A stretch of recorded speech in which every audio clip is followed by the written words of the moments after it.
అందరికీ సాయంత్రం పూట అయితే ఇంట్లో పనులు మొత్తం అయితే చేసేసుకుంటున్నానండి. పనులు చేసేసుకునే ముందుగా అయితే నా కూతురికి అయితే పూలు అంటే చాలా ఇష్టం అని చెప్పేసి లేడీస్ కనకంబరాలు అయితే కోసుకొచ్చేసి సోయాన నేనే మాల కట్టేస్తున్నాను. ఆ విధంగా అయితే పూలు మొత్తం అయితే మాల కట్టేసాను కదండి. ఇంక అంట్లు మొత్తం బయట వేసుకొని ఇంక అంట్లు అయితే తోముతూ ఉన్నాను. మా నాన్న అయితే ఇప్పుడే పొలం పోయి వచ్చాడు. ప్రిన్సీ అయితే ఆట ఆడుకుంటూ ఉంది. మా నాన్నకి ప్రిన్సీకి అయితే భోజనం పెట్టేసాను. మా నాన్నమ్మ అయితే నీళ్ళు పోయిన వేసింది కదా.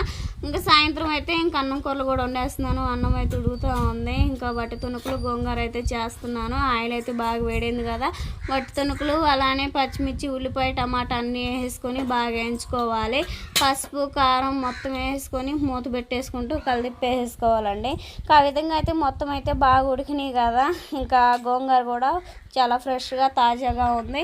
గోంగూర కూడా క్లీన్ చేసేసుకొని ఇంకా కర్రీలో వేసేసుకొని ఒక వాటర్ పోసేసుకొని బాగా కలిపేసుకోవాలి. ఆ విధంగా కలిపేసుకుంటూ మూత పెట్టేసుకుంటూ ఉంటే గోంగూర అయితే మనకు బాగా మెత్తగా అయితే ఉడికేసింది కదండి. వేడివేడిగా రైస్ కూడా ఉడికింది. ఇంకా కర్రీ కూడా అయింది. మా అమ్మకి మా నాన్నకి ప్రిన్సీకి సాస్కి పెట్టేసి నేను కూడా భోజనం చేసేసి ఇంక చర్చికి వెళ్ళాలి. ఇంకా శనివారం నైట్ కదా.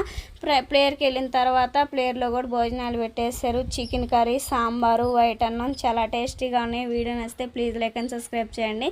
Bye bye.